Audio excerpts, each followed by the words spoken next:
This is Bishop Hughes in the Diocese of Newark. It is the middle of June, and we are within touching distance of the end of the program year. But even if I didn't know the date, I could tell you we're near the end of the program year. Wherever I go, whomever I'm talking to, whether it's laity, deacons, priests, or bishops, everyone I talk to is quick to share how tired they are. Tired because they have been working hard, whether their work is in the church or outside of the church. They've been working hard within the church. They've been working hard within their families. It's been a very full and a very good year.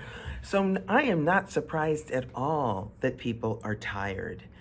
This year in our diocese has been wonderful in many ways.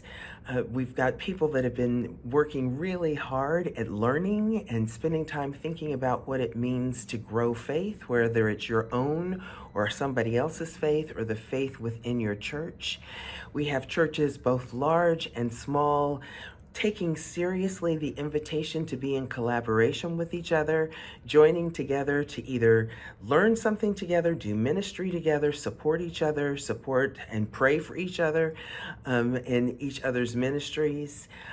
We've got as usual, large numbers of people who were confirmed this year or received into the Episcopal Church. Ordinations carried on like they have all throughout pandemic, before and after.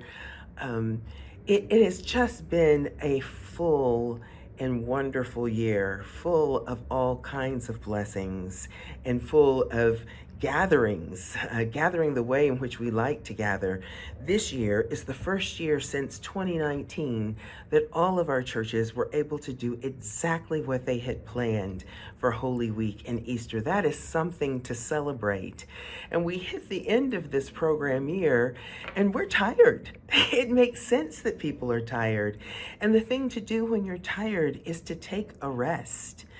Last year, I declared the entire summer in our diocese to be a summer of Sabbath, and there were people who took that seriously, and there were people who ignored it, and people who were proud to tell me that they had taken no time off. And I can tell you they went into September tired. But this piece of taking Sabbath is not just about addressing the tiredness. It is about caring for ourselves and for each other in the way in which God wants us to care for ourselves. God has given us the gift of life, given us the gift of relationships and our intelligence and our experiences and all of the wonders that we are joyful about and the challenges in our life, and continues to walk with us. And God gave us all of those things, asking us to take care of them. That's what stewardship means. God expects us to be the steward of those things, including ourselves, including our own health and well-being.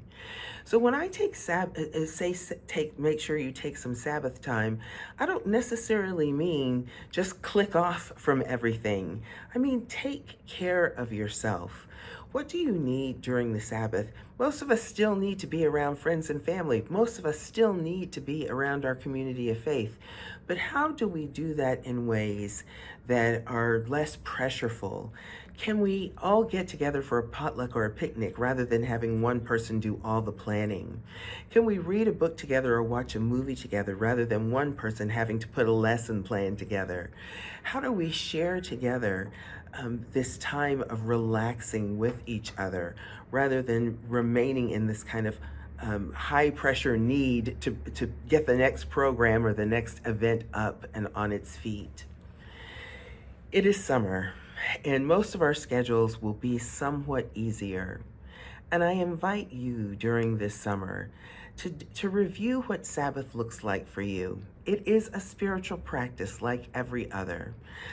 And I hope that in addition to thinking about how you spend your time, that you also think about nourishing yourself and allowing God to restore you.